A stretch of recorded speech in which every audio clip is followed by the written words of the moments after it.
ओम महेश्वराय नमः। हर साल ज्येष्ठ मास के शुक्ल पक्ष की नवमी को महेश नवमी का उत्सव मनाया जाता है। यह नवमी महेश्वरी समाज की उत्पत्ति का दिन है। ये दिन महेश अर्थात भगवान शिव और माता पार्वती को समर्पित है। मान्यताओं के अनुसार माहेश्वरी समाज की वंशोत्पत्ति युधिष्ठिर संवत 9 के ज्येष्ठ शुक्ल नवमी को हुई थी। तब से माहेश्वरी समाज प्रति वर्ष ज्येष्ठ शुक्ल नवमी को वंश उत्पत्ति दिवस के रूप में बड़ी धूमधाम से मनाते हैं। मान्यता है कि इस दिन भगवान महेश और माता पार्वती ने ऋषियों के श्राप के कारण पत्थर बने 72 क्षत्रियों को श्राप मुक्त कर जीवन प्रदान किया था और कहा था कि आज से तुम्हारे वंश पर हमारी छाप रहेगी, अर्थात तुम माहेश्वरी कहलाओगे। तभी से महेश्वरी समुदाय इस दिन को बड़ी धूमधाम से मनाता है। इस दिन भगवान महेश की भव्य शोभा यात्रा निकाली जाती है। संपूर्ण महेश्वरी समाज, स्त्री, पुरुष, बच्चे एक स्थान पर इकट्ठा होकर विभिन्न प्रकार की प्रतियोगिताओं का आयोजन करते हैं। उसके बाद प्रीति भोज करते हैं। इस दिन भगवान महेश की पूजा का महत्व माना जाता है कि इस दिन भगवान महेश की शिवलिंग रूप में पूजा होती है। शिवलिंग पर भस्म से त्रिपुंड लगाया जाता है, जो त्याग और वैराग्य का प्रतीक है।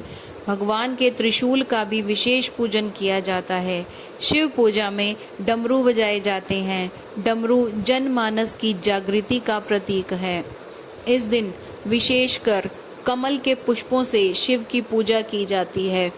यह फलदायी माना गया है। पूजा में ओम महेश्वराय नमः मंत्र का जाप किया जाता है।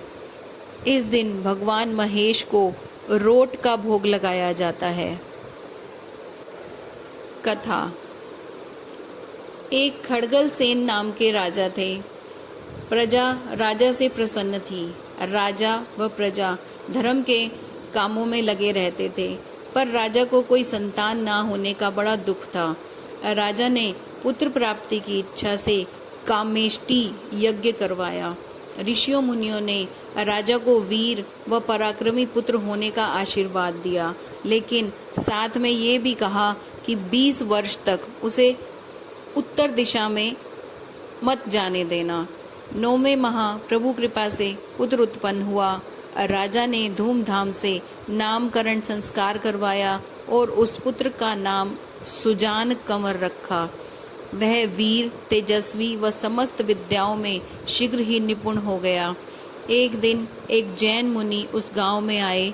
उनके उपदेशों से कुंवर सुजान बहुत प्रभावित हुए।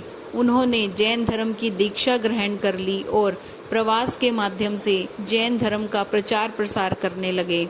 धीरे धीरे लोगों की जैन धर्म में आस्था बढ़ने लगी। स्थान स्थान पर जैन मंदिरों का निर्माण होने लगा। एक दिन राजकुमार शिकार खेलने वन में गए और अचानक ही राजकुमार उत्तर दिशा की ओर जाने लगे।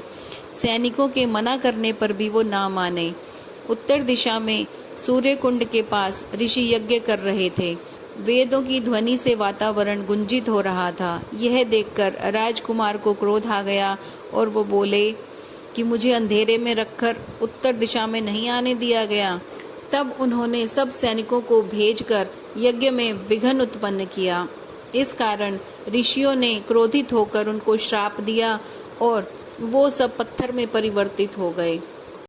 राजा ने यह सुनते ही प्राण त्याग दिए। उनकी रानियां भी सती हो गई। राजकुमार सुजान की पत्नी चंद्रावती सभी सैनिकों की पत्नियों को साथ में लेकर ऋषियों के पास गई और उनसे क्षमा याचना करने लगी। ऋषियों ने कहा कि हमारा श्राप विफल तो नहीं जा सकता, हाँ, पर आप भगवान भोलेनाथ व माँ पार्वती की आराधना करें। सभी ने सच्चे मन से भगवान की प्रार्थना की और भगवान महेश व माँ पार्वती ने अखंड सौभाग्यवती व पुत्रवती होने का उनको आशीर्वाद दिया। चंद्रावती ने सारा वृतांत बताया और सब ने मिलकर 72 सैनिकों को जीवित करने की प्रार्थना की। महेश भगवान पत्नियों की पूजा से प्रसन्न हुए और उन सब को जीवन दान दिया। भगवान शंकर की आज्ञा से ही इस समाज के पूर्वजों ने क्षत्रिय कर्म छोड़कर वैश्य धर्म को अपनाया। इसीलिए आज भी माहेश्वरी समाज के नाम से जाना जाता है। समस्त माहेश्वरी समाज इस दिन श्रद्धा व भक्ति से भगवान शिव में पार्वती की पूजा अर्चना करते हैं।